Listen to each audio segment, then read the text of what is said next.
No sé en qué momento exacto se rompió mi matrimonio, pero si tuviera que señalar una escena, sería esa noche en casa de los padres de Javi, un sábado cualquiera, con mantel de encaje, copa de vino, y esa típica conversación sin importancia que terminó con mi marido gritándome delante de toda su familia. ¿Qué pasa, Claudia? ¿Qué ahora todo te molesta? ¿Te aburre tanto tu vida que necesitas pelear por cada tontería? Fue como si alguien hubiera tirado una piedra contra una ventana que ya tenía grietas. Nadie se atrevió a decir nada. Mi suegra se levantó fingiendo que recogía los platos, mi cuñado cambió de tema, y yo me quedé allí, con una sonrisa congelada, sintiéndome más expuesta que nunca. No fue la discusión. Fue la forma. El desprecio público. La certeza de que, para él, ya no había respeto. Solo fastidio. Esa noche no dormimos juntos. Pero no por enfado. Fue porque no me salió. Me metí en la habitación de Lucía, que se había quedado en casa de una amiga, y me quedé mirando el techo toda la noche, pensando si esa vida, mi vida, era realmente mía. O si llevaba tanto tiempo viviendo en función de lo que se esperaba de mí, que ni siquiera me había dado cuenta de lo perdida que estaba. Yo no soy una víctima. No me maltrataban, no me ignoraban, no me faltaba de nada. Javier es, un buen hombre. Pero eso es lo peor. Que te sientas sola al lado de alguien que no ha hecho nada realmente grave. Alguien que sigue ahí, pero que dejó de verte hace años. Alguien con quien compartes una cama, pero no un alma. No sé si alguna vez has sentido eso. Estar rodeada de gente, pero con la sensación de que podrías desaparecer y nadie lo notaría durante horas. O días. Después de aquella cena, algo se rompió en mí. No fue una decisión consciente. No salí al día siguiente a buscar una aventura. No me puse ropa especial ni cambié mi forma de ser. Simplemente, dejé de fingir. Dejé de forzar sonrisas. Dejé de evitar preguntas incómodas. Y fue en ese espacio, en ese vacío emocional que se quedó, donde apareció alguien más. Pero eso es para después.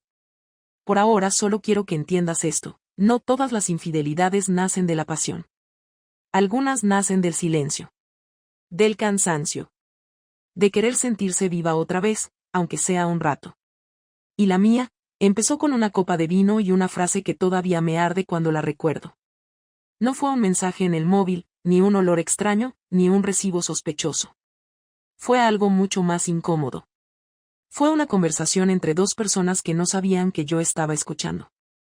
Todo ocurrió un miércoles por la tarde, en la biblioteca del instituto. Había bajado a buscar un libro para un alumno que estaba haciendo un trabajo sobre narrativa contemporánea y, al entrar en la zona del archivo, escuché voces que venían de la sala de profesores contigua. No es que fuera algo extraño, esa sala se usa para reuniones informales o cafés rápidos, pero en ese momento no había nadie programado para estar allí. Iba a entrar sin pensar, hasta que escuché mi nombre. Claudia se ha metido en algo que le va a pasar factura, y lo sabe, dijo una voz masculina. Pues no lo parece, contestó otra, de mujer, con ese tono condescendiente que se usa cuando alguien disfruta del chisme más de lo que debería. Se la ve más contenta que nunca, pero vamos, no hace falta ser Sherlock para notar que está metida en algo raro. Se ríe más, llega más tarde, y lleva esos pantalones ajustados que no usaba desde 2015. No sé por qué no entré. Me quedé ahí, congelada, con el libro en la mano, escuchando a dos compañeros hablar de mí como si fuera un personaje de una novela barata. No mencionaron a Mario directamente, pero no hacía falta. Lo sabían. O al menos lo intuían. Y si ellos lo intuían, otros también lo harían. La historia ya no era solo mía, ya no era algo que podía esconder entre las paredes de mi cabeza o en la cama deshecha de un hotel. Estaba saliendo al mundo, y no había forma de pararlo. Ese mismo día, al volver a casa, Javi me miró de una forma distinta. No fue una mirada de sospecha, sino de distancia. Como si algo en él hubiera hecho clic, como si ya no supiera del todo quién era la mujer que tenía delante. Cenamos los tres, con Lucía contándonos sobre su clase de inglés, y Javi casi no habló. Terminó su plato en silencio y se fue al estudio con la excusa de revisar unos informes. A las 11, cuando me acerqué para decirle que me iba a dormir, no apartó la vista del portátil. ¿Vas a estar así mucho tiempo más? Le pregunté, apoyada en el marco de la puerta. ¿Así como? frío, distante, como si no te importara nada. Javi cerró el portátil con calma, se levantó de la silla y me miró fijamente. No había rabia en sus ojos, tampoco tristeza. Era otra cosa. Una especie de resignación. No me trates como a un idiota, Claudia. Sé que algo está pasando. No tengo pruebas, pero lo noto. Me hablas menos, te vistes diferente, estás más pendiente del móvil, y cuando te pregunto cosas, cambias de tema o respondes con evasivas. No hace falta que me digas nada. Ya sé lo que está pasando. Solo quiero saber desde cuándo. Ahí supe que se había acabado el margen de maniobra. La opción de mentir, de negar, de fingir que todo era producto de su imaginación ya no servía. Lo había visto. Lo había sentido. Y aunque no tuviera detalles, su intuición era suficiente para destruir la confianza que quedaba entre nosotros. No es lo que tú piensas, empecé, sin saber siquiera qué quería decir con eso. ¿Entonces qué es? ¿Un amigo? ¿Una tontería? ¿Algo que no significa nada? Preguntó, con una calma que me resultó más dolorosa que si hubiera gritado. ¿Te acostaste con él? No respondí. Y en ese silencio, todo se confirmó. Bajó la mirada, se pasó una mano por la cara como si le doliera físicamente, y se sentó otra vez en la silla. Vale, dijo simplemente. Javi. No digas nada más. De verdad. No quiero saber los detalles. Solo quiero saber si vas a seguir viéndolo. No supe qué decir. Quería decir que no, que había sido un error, que todo había empezado porque me sentía sola, invisible, perdida. Pero sabía que nada de eso era suficiente. Que no existía una frase que hiciera menos dolorosa la realidad. No lo sé, admití al final. Javi asintió. Se levantó sin mirarme y salió de la habitación. Esa noche no durmió en casa. Y yo me quedé en la cama con el pijama puesto y las luces apagadas, sintiendo que el mundo que había construido durante 12 años se acababa de hundir sin hacer ruido. Al día siguiente, cuando me desperté, Lucía ya se había ido al cole. Javi tampoco estaba. Solo encontré una nota pegada en la nevera que decía, me quedo en casa de mi hermano unos días. Necesito pensar. En el instituto, Mario me miró como siempre, con esa seguridad suya, como si nada hubiera pasado. Pero yo ya no podía responder igual. La ligereza con la que había vivido ese vínculo se había roto. Ahora todo era real. Doloroso. Y estaba a punto de salirse de control. La conversación que nunca pensamos que ocurriría, había pasado. Javi lo sabía.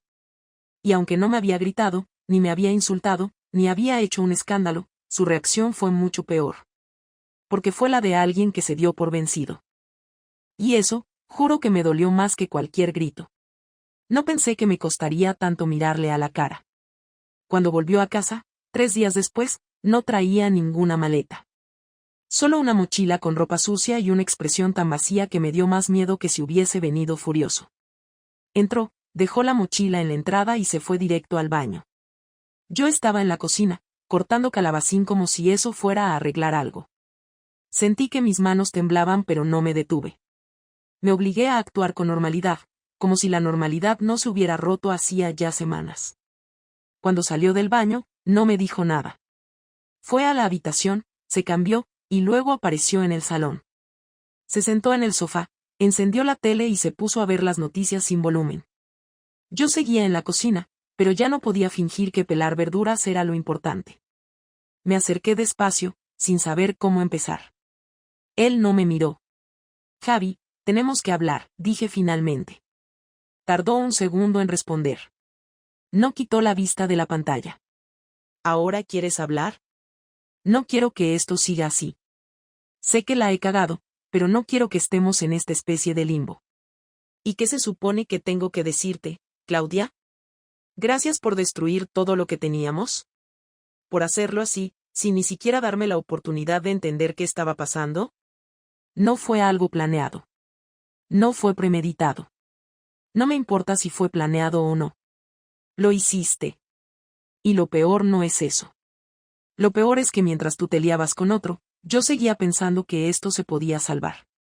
Que solo estábamos pasando una mala racha. Que necesitabas espacio. que a lo mejor era culpa mía.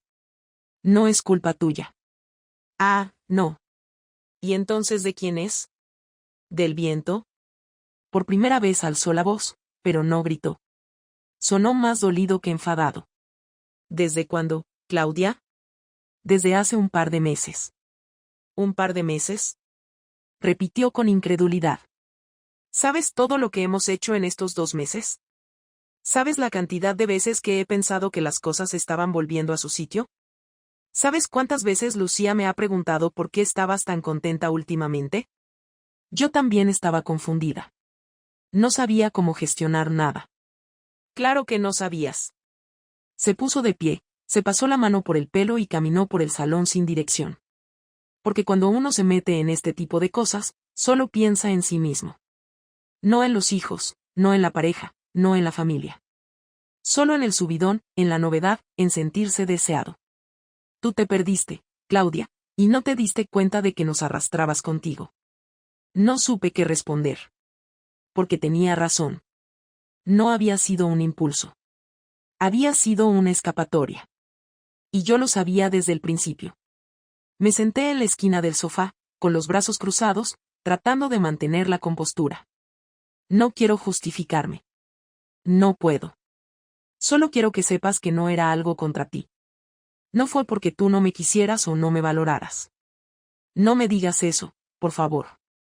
No necesito que me digas que no era contra mí cuando tú decidiste, con toda tu conciencia, meterte en la cama de otro hombre. No me hace sentir mejor que me digas que fue por ti, no por mí. Porque al final el resultado es el mismo. Hubo un silencio incómodo. El tipo de silencio que no se llena con nada. Ni con disculpas, ni con promesas, ni con lágrimas. Se quedó de pie, mirando hacia la ventana. Luego habló otra vez, sin mirarme. ¿Lo sigues viendo? No supe si mentir o decir la verdad. Opté por lo segundo, aunque en voz baja. Sí. Perfecto, dijo. Dio una leve risa sin alegría. Entonces ya no hay nada más que decir, ¿no? Javi, no quiero perderte a ti, ni a Lucía. Estoy hecha un lío. No sé qué hacer con esto. No sé qué es lo que quiero exactamente. Eso es lo más jodido. Que ni siquiera sabes lo que quieres. Has jodido todo esto por algo que ni siquiera tienes claro. ¿Sabes la humillación que siento? ¿Te imaginas lo que es mirar a tu hija y preguntarte cuándo va a empezar a notar que algo está mal? Porque te aseguro que lo va a notar. ¿Y cuando lo haga, qué le vas a decir? ¿Qué te enamoraste de otro? ¿Qué te aburriste de su padre? No quiero hacerle daño a Lucía. Pues llegas tarde. Se hizo un silencio denso. Estaba temblando, no de frío, sino de agotamiento emocional. Javi se sentó otra vez. Esta vez me miró. Y por un momento, pensé que iba a decirme que lo intentáramos. Que podríamos ir a terapia, que podríamos reconstruir. Pero lo que dijo fue otra cosa. Vamos a separar cuentas. Y quiero que empieces a buscar otro sitio donde vivir. No voy a echarte a la calle, pero no puedo seguir viviendo así, contigo aquí, sabiendo que por las tardes tal vez estás con él y luego llegas a cenar como si nada. Me quedé en blanco. Sabía que iba a pasar. Me lo merecía. Pero oírlo así, sin anestesia, fue como un golpe seco en el pecho. ¿Y Lucía? Ella se queda aquí. Tú puedes venir a verla cuando quieras.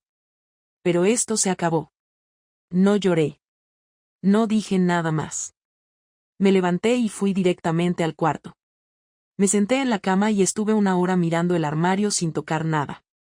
A las 2 de la madrugada, sin hacer ruido, me metí en la cama al lado de mi hija y me quedé dormida con el nudo más grande en el estómago que he tenido en mi vida. Pensé que su reacción había sido fuerte pero justa, que con el tiempo todo se calmaría y podríamos encontrar una forma de convivir al menos por nuestra hija, pero no fue así. Javier no gritó, no rompió nada, no me insultó, ni siquiera me acusó de ser una mala madre. Pero su venganza no fue con palabras ni con rabia, fue con actos medidos, con decisiones pensadas que iban directamente a donde más dolía, mi estabilidad, mi imagen, mi rutina. En menos de una semana, sin avisar, Javier pidió una cita con un abogado de familia. Lo supe porque me lo dijo Lucía, sin darse cuenta de lo que significaba, cuando mencionó que papá había ido al centro de abogados que está frente a su academia de inglés. Al día siguiente, cuando le pregunté directamente, no me negó nada. Me dijo que ya estaba preparando los papeles para solicitar la custodia completa y que iba a documentar todo lo posible para respaldar su petición. No levanté la voz, pero sentí como si me hubieran empujado por las escaleras. Estábamos hablando de un proceso legal, de abogados, de custodia. No solo estaba alejándose de mí como pareja, estaba preparando el terreno para sacarme de la vida cotidiana de nuestra hija, para convertirme en una madre de visitas. Y eso fue solo el comienzo. Una mañana, al entrar al instituto, noté algo extraño en el ambiente. Las miradas, los susurros, la forma en que una compañera evitó saludarme. Me enteré esa misma tarde, por una auxiliar administrativa, que alguien había enviado una carta al director denunciando una conducta inapropiada entre personal docente. La carta no llevaba nombre, pero era evidente que hablaba de mí y de Mario. Detallaba horarios, momentos, incluso hacía referencia a una excursión escolar en la que supuestamente habíamos tenido contacto impropio. El director me pidió una reunión, con tono neutro, pero su incomodidad era clara. Me dijo que no podía ignorar una denuncia por escrito, aunque fuera anónima, y que mientras se revisaba la situación, me apartarían temporalmente de las clases. En menos de 24 horas pasé de ser una profesora con buena reputación a una empleada suspendida con sospecha de conducta ética cuestionable. No tenía pruebas para acusar a Javier, pero no necesitaba que me lo confirmara. Él sabía lo suficiente de mi entorno laboral como para entender qué palabras exactas usar y a quién hacérselas llegar. No necesitó levantar la voz ni inventar nada grave, solo sembrar la duda, tocar donde sabía que dolía más. No solo eso. También empezó a mover cosas en casa sin decirme nada.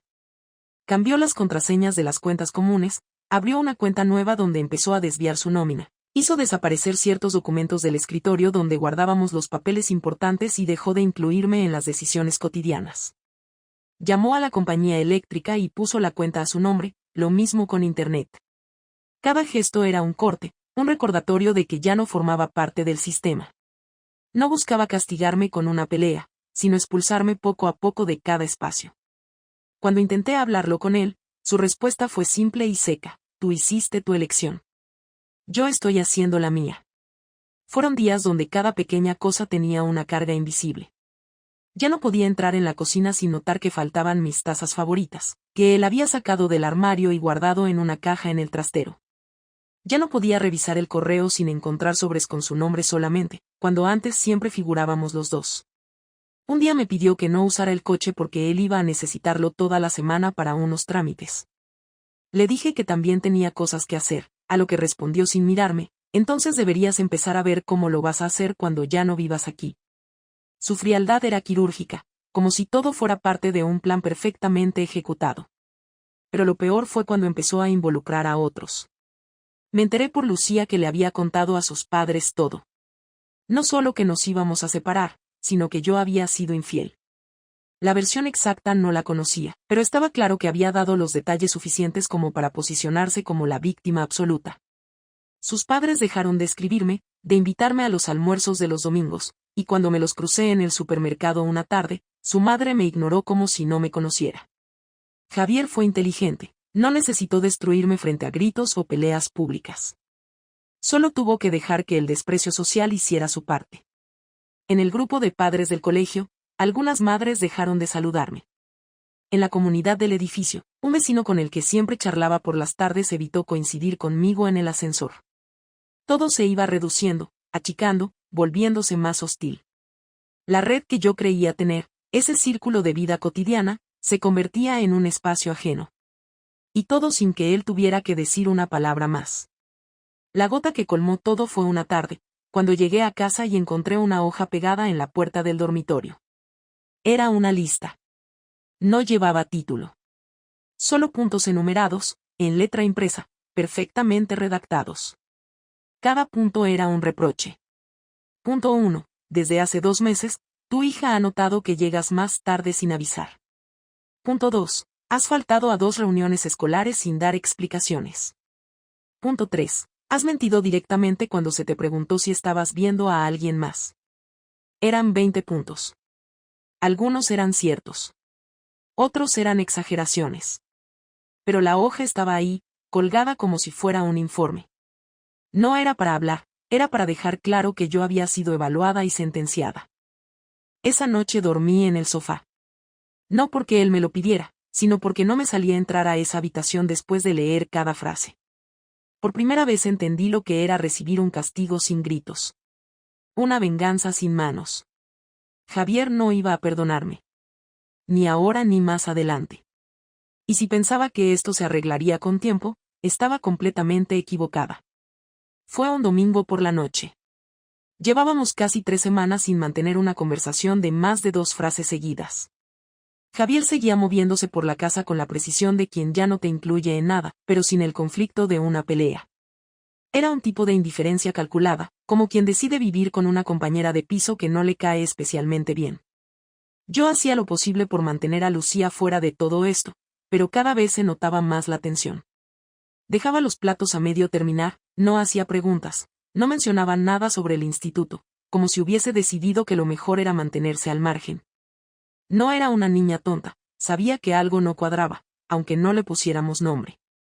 Esa noche, después de que ella se durmiera, fui a la habitación. No llamé a la puerta. Entré directamente y me quedé de pie. Él estaba en la cama, con el portátil sobre las piernas, pero no estaba viendo nada importante. Una pestaña de Google abierta, una búsqueda sin terminar. Cerró la tapa con lentitud y me miró sin decir palabra. Necesitamos hablar, dije, sin rodeos. Javier asintió con la cabeza, pero no se movió. Me senté en la silla del escritorio, frente a él. No tenía nada escrito, ni preparado, ni ensayado. Solo sabía que necesitaba que todo dejara de estar implícito, en susurros, en indirectas. Quería escuchar las palabras completas. Incluso las más duras. No estoy aquí para convencerte de nada. Ni para pedirte perdón otra vez. Ya sabes todo. Pero creo que deberíamos hablar como adultos sobre qué va a pasar. Con nosotros. Con Lucía. Con la casa. Con todo esto. Él se frotó la cara con ambas manos, como si le costara mantenerse presente en esa conversación. Luego me miró y habló, sin rencor pero sin dulzura. No hay nosotros, Claudia. No queda nada. Solo quedan las decisiones prácticas. Lo demás se rompió. No porque te acostaras con otro, sino por todo lo que vino después. Por cómo lo manejaste. Por cómo me trataste como si no existiera mientras hacías tu vida paralela. Sé que no tiene sentido hablar del pasado ya, pero necesito entender cómo te sientes realmente. Más allá del daño, del rechazo, de la ira. ¿Sientes odio? ¿Asco? ¿Tristeza? Nada. No siento odio. Me gustaría, la verdad. El odio al menos da dirección. Pero lo que siento ahora es agotamiento. Me quitaste algo que era importante para mí. Me quitaste la seguridad de saber con quién compartía mi vida.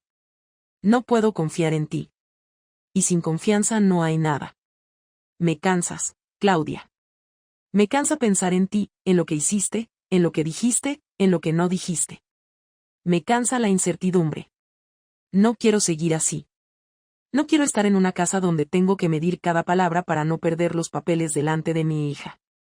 Entonces es definitivo, dije, aunque ya lo sabía. Esto termina aquí. Esto terminó hace semanas. Solo estamos reconociéndolo ahora. Vale. Entonces dime qué quieres. ¿Separarnos de forma amistosa? ¿Buscar mediación?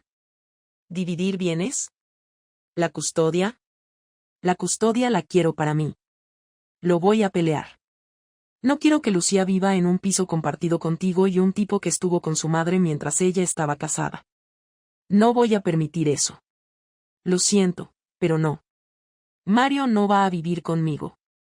Eso nunca estuvo sobre la mesa. No me importa. El daño ya está hecho. Puede que ella no sepa los detalles, pero sabe que algo grave pasó. Y te aseguro que un día lo va a preguntar. Y tú vas a tener que explicárselo. No me cuides a mi hija, Javi. No cometas el mismo error que yo. No utilices el daño como moneda de cambio. No te la voy a quitar. Pero sí voy a exigir la custodia principal. Me parece lo más lógico. Tú puedes verla, puedes pasar tiempo con ella, puedes estar presente. Pero su centro de vida seguirá siendo esta casa. Este barrio. Esta rutina. ¿Y tú crees que eso le va a hacer bien? ¿Ver cómo sus padres se separan y su madre se va a vivir a un piso con visitas de fin de semana? No sé si le hará bien, pero al menos será estable. Más estable que lo que tú ofreces ahora. Nos quedamos en silencio. No había gritos. No había lágrimas. Solo un cansancio seco, una certeza compartida de que esto ya no se podía reparar. Me levanté de la silla, pero antes de irme, le dije algo que llevaba días queriendo soltar. No esperes que no me duela todo esto. No esperes que solo porque cometí un error yo ya no tenga derecho a sentir. Me equivoqué, y mucho, pero sigo siendo madre. Sigo siendo persona. Y aunque no me creas, tú sigues siendo importante para mí. A tu manera. Aunque esto haya terminado así de mal. Él asintió, sin decir nada. Me fui al salón, me acosté en el sofá, y esa noche supe que al día siguiente iba a empezar a buscar otro sitio donde vivir. Hace 2 semanas me mudé a un piso pequeño, de una habitación, en el barrio de Ruzafa. No es la zona más barata, pero al menos está bien comunicada y me permite moverme sin depender de nadie. Me traje solo lo esencial, ropa, libros, el portátil del trabajo y 2 cajas con dibujos, fotografías y recuerdos de Lucía que no podía dejar atrás. Los primeros días fueron silenciosos, tensos, incómodos. No había ruido, ni conversaciones de fondo, ni risas. Solo el sonido de la calle y mis propios pasos dentro de un espacio vacío que ahora tengo que llamar hogar. Me apunté a un supermercado cercano, actualicé mi dirección en el centro educativo y comencé a preparar los documentos que el abogado me pidió para el proceso de separación. Todo avanza sin sobresaltos, porque ya no queda mucho que discutir. Javier y yo hablamos por WhatsApp. Mensajes cortos, prácticos, centrados en la agenda de Lucía, las citas médicas o temas escolares. Él mantiene su tono correcto, neutral, como si estuviera hablando con una excompañera de trabajo. Yo respondo igual. No hay rencor explícito, pero tampoco hay ninguna intención de reparar. Solo hay gestión. Lucía viene a dormir conmigo los viernes por la noche. Al principio no quería quedarse. Me abrazaba al llegar, me preguntaba qué íbamos a cenar, pero antes de dormir decía que echaba de menos su cama, sus cosas, su casa. No la obligué. Le dije que podía irse si quería, que entendía que esto era un cambio fuerte, y que no tenía que fingir estar bien. Se quedó callada. No lloró. Solo me miró con esos ojos grandes que siempre ha tenido y me preguntó si yo estaba triste. Le dije que sí. Que lo estaba. Que los adultos también nos equivocamos y que, a veces, hacemos cosas que luego no sabemos cómo arreglar. Me escuchó sin decir nada, se metió en la cama y me pidió que no apagara la luz del pasillo. Ahora ya duerme sin problemas. Trae su mochila, su peluche viejo, y se instala como si este piso fuera solo una extensión temporal de su otra vida. Le preparo lo que le gusta cenar. Vemos una película. Hablamos. Nos reímos. Después vuelve a casa de su padre y el resto de la semana no tengo a nadie que me diga buenas noches. He cortado todo contacto con Mario. Fue una decisión fría, sin emoción. Le envié un mensaje claro, breve, donde le decía que necesitaba espacio, tiempo y orden. Él no insistió. Me respondió con algo educado, que respetaba mi decisión, y no volvió a escribir. No me arrepiento de haberme distanciado. Lo nuestro no tenía base. Fue una mezcla de necesidad emocional, rutina rota y ganas de sentir algo distinto. No era amor. Ni siquiera era deseo real. Era otra cosa. Y no hay forma de explicar eso sin que suene estúpido o superficial. No quiero volver a caer en eso. No quiero volver a esconder nada, ni vivir en 2 planos al mismo tiempo. En el instituto me reintegraron, pero el ambiente sigue tenso. No me lo dicen directamente, pero sé que muchos siguen repitiendo lo que escucharon. Nadie me enfrentó, pero tampoco me defendieron. No hay insultos, pero hay distancia. Ya no me invitan al café, no me llaman para organizar actividades. Lo acepto. No voy a intentar convencer a nadie de nada. Sigo dando clases, preparando exámenes, corrigiendo deberes, y cuando termina la jornada, vuelvo a casa sin hablar con nadie. A veces me pregunto si esto pasará. Si un día volveré a tener una vida con más ruido, más personas, más planes. Por ahora, no lo sé. Lo que más me ha enseñado todo esto no es el dolor, ni la culpa, ni la vergüenza. Lo que realmente me ha cambiado es darme cuenta de que las decisiones tienen consecuencias que no puedes controlar. Yo elegí salir de mi matrimonio sin salir físicamente. Elegí escaparme emocionalmente en vez de enfrentar lo que me pasaba. Elegí el camino fácil en apariencia, pero que terminó siendo el más difícil de todos. Perder a Javier no fue solo perder una pareja. Fue perder a alguien que formaba parte de mi estructura mental, de mis costumbres, de mi seguridad. Y no era perfecto, ni apasionado, ni especialmente espontáneo, pero era alguien que estaba. Siempre estaba. Y eso, en el fondo, era lo que yo no supe valorar hasta que lo rompí. No estoy esperando redención. No espero volver con él. No espero que Lucía entienda todo ahora. Sé que este proceso va a ser largo y lleno de momentos incómodos. Sé que aún queda mucho por ajustar, por negociar, por vivir con cierta incomodidad. Pero ya no quiero escapar. Quiero aprender a estar presente, incluso en medio del desastre. Quiero ser honesta, aunque eso implique reconocer todo lo que hice mal. No voy a fingir que fui la víctima. No lo fui. Y tampoco voy a construir una historia donde todo se justifica por la rutina o el cansancio. No necesito disculpas falsas ni frases de autoayuda. Solo quiero aceptar lo que pasó y reconstruirme desde ahí. Aunque sea desde el suelo. Javier no me habla más allá de lo necesario, y lo entiendo. Tal vez en unos años podamos cruzarnos en una reunión escolar o en una fiesta de Lucía y saludarnos sin tensión. Tal vez no. No lo sé. Ya no planeo esas cosas. Solo quiero seguir haciendo lo correcto desde ahora. Sin mentiras. Sin omitir lo incómodo. Sin actuar como si no hubiera pasado nada. Porque pasó. Y sigue pasando. Y va a seguir presente en cada elección que haga a partir de ahora. Esta historia no tiene un final feliz.